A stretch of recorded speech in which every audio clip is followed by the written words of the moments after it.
Have you ever made a small mistake that almost led to a huge disaster? Today, we're diving into a fascinating story from ancient times, a tale about a king, a prophet, and a dangerous misunderstanding. It's a story found in the book of Genesis, and it involved Abraham, his wife Sarah, and a powerful king named Abimelech. So, picture this.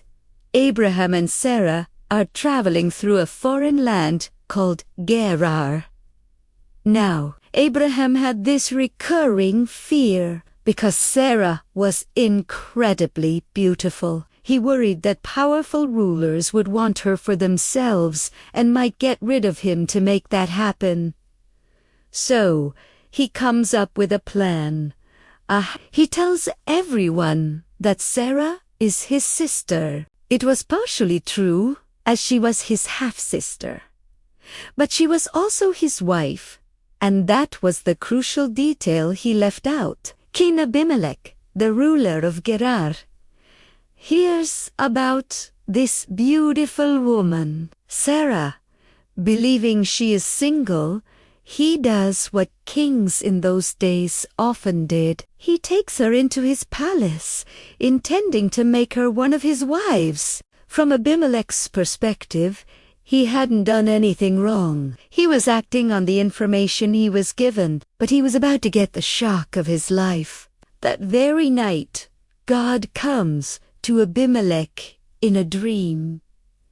Imagine being woken up by a divine message, and this wasn't a friendly chat. God tells him, "You are as good as dead because of the woman you have taken. She is a married woman." Abimelech is terrified and confused. He pleads his case, saying, "Lord, will you destroy an innocent nation? Did he not say to me, 'She is my sister'? And didn't she also say, 'He is my brother'? I have done this with a clear conscience and clean hands." He was genuinely innocent of any wrongdoing in his heart. He didn't know the full story.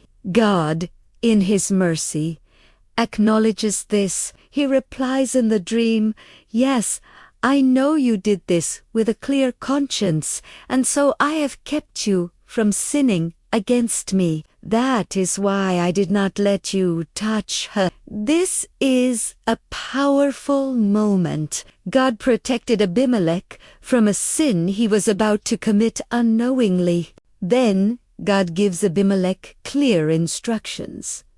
"Now return the man's wife, for he is a prophet, and he will pray for you, and you will live. But if you do not return her, you may be sure that you and all who belong to you will die." On top of that, God had already closed up every womb in Abimelech's household. No children were being born. The consequence of this near mistake was already affecting his entire nation. Early the next morning, Abimelech is in a panic. He summons all his officials, tells them about the dream, and they are all terrified. Then he calls for Abraham. You can imagine the tension in the room. Abimelech asks him, "What have you done to us? How have I sinned against you that you have brought such great guilt upon me and my kingdom? You have done things to me that should never be done. What were you thinking?" Abraham, caught in his deception, explains his fear. He thought there was no fear of God in that place, and that they would kill him for his wife. He then explains the half-truth, that Sarah really is his sister, the daughter of his father, but not of his mother. Abimelech, understanding the gravity of the situation, doesn't just send Sarah back. He wants to make things right, not just with Abraham, but with God. He gives Abraham sheep, cattle, and servants. He restores Sarah to him, and he gives Abraham 1,000 shekels of silver, a huge sum of money, as a public vindication for Sarah, to show everyone that she was blameless and her honor was intact. He even invites Abraham to live anywhere in his land. Then, just as God had promised, Abraham prayed for Abimelech, and God healed Abimelech, his wife, and his female slaves, so they could have children again. The crisis was averted. This story teaches us so much. It shows how a seemingly small deception, a half-truth born from fear, can spiral into a life-threatening crisis for an entire nation. It also reveals the incredible mercy and justice of God.